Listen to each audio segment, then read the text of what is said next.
The John Ford Podcast. If you'd like a transcript of this program, write down everything you hear. johnford.radio. Yeah, I hope you got that pen and paper handy as we get ready to do another John Ford podcast, also known as the Evening Rancor.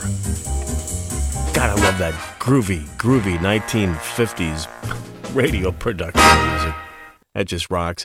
One of the things we do with this podcast, we as in plurality, because I am a plurality, one of the things we do with this podcast is it's pretty much unedited. You know, I mean, it's whatever I say is whatever I'm going to say. I mean, I'm not going to go back and edit a lot of stuff.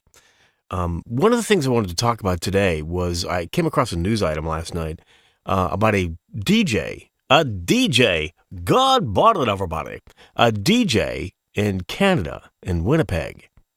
The only thing I know about Winnipeg is that, Neil Young had a song about Winnipeg. Never been to Winnipeg.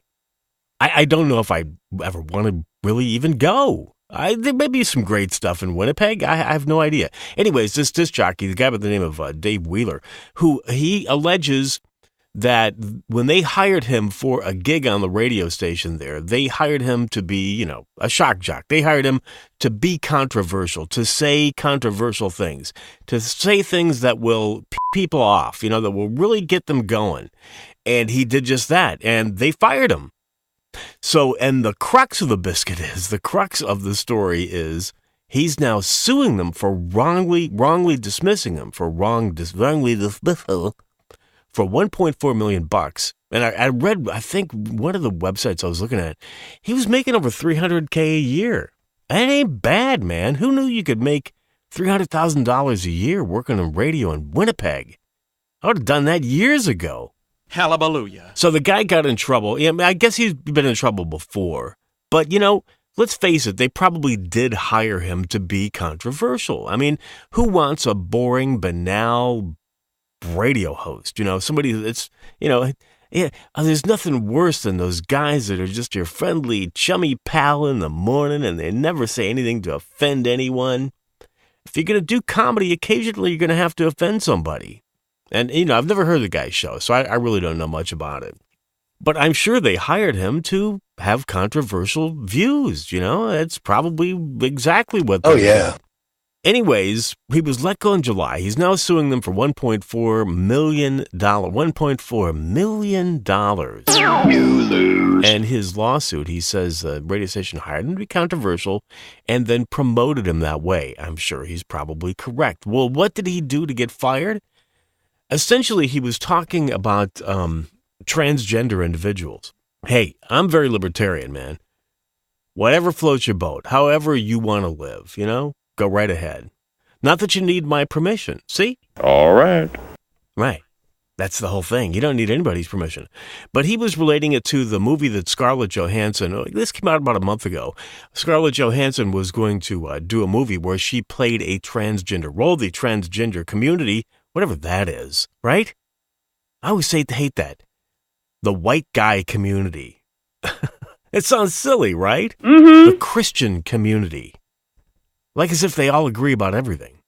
So anyways, I guess he had made, well, here, let me play the actual statement. It's not the best quality audio, but this is what he said that got him fired. It's a movie. People act and they pretend to be different things. Kind of like what you're doing, really, in the grand scheme of things. So basically what he said was, which is true, partially true, he said, actors pretend to be people.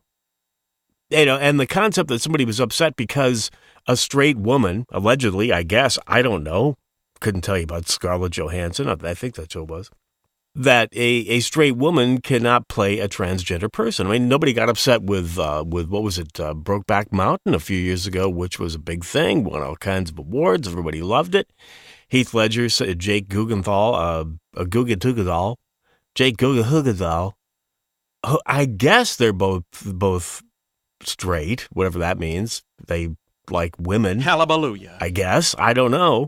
But did anybody get upset about that because they were playing homosexual roles, gay roles, and they were not gay? Well, anyway, so the transgender community in Canada and Winnipeg, I'm sure there's a huge transgender community in Winnipeg. but there may be, who knows, was all upset and they wanted this guy fired, so they booted him. They fired him. Now, here's the thing.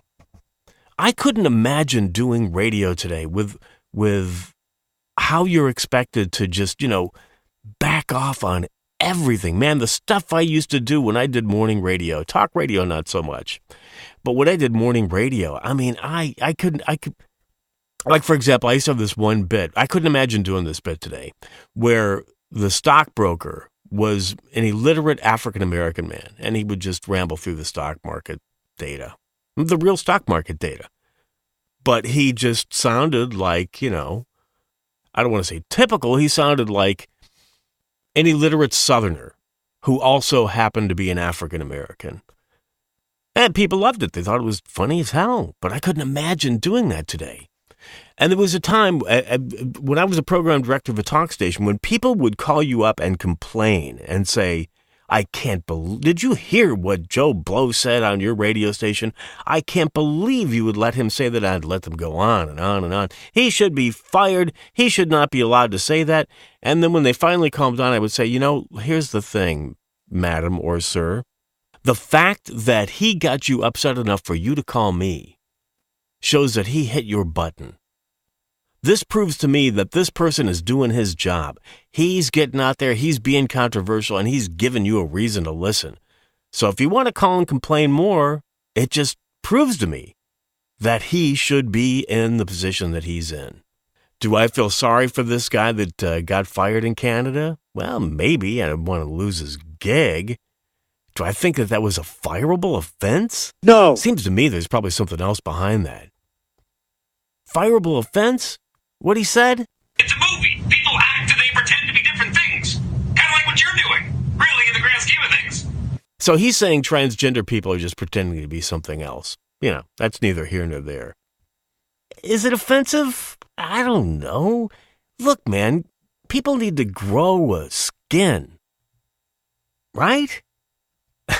Time to say, they need to buff up a little bit, man.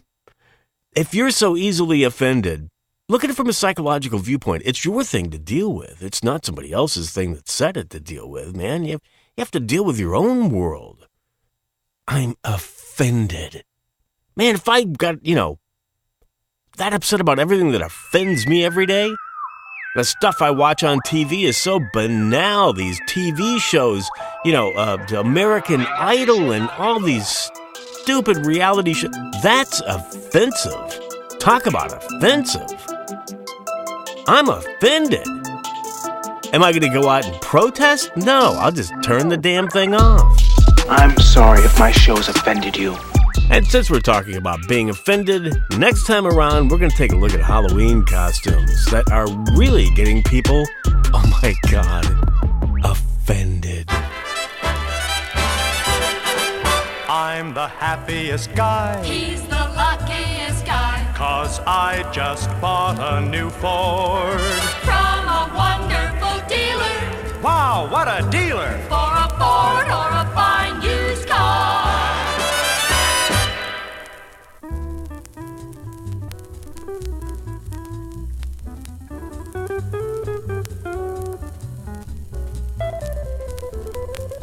Just a reminder for our radio listeners that the end of the world is going to come next Tuesday at 4:30 p.m., and the Department of Health has requested homeowners to unplug all electrical appliances, turn off radios and TV sets, and disconnect gas stoves and furnaces.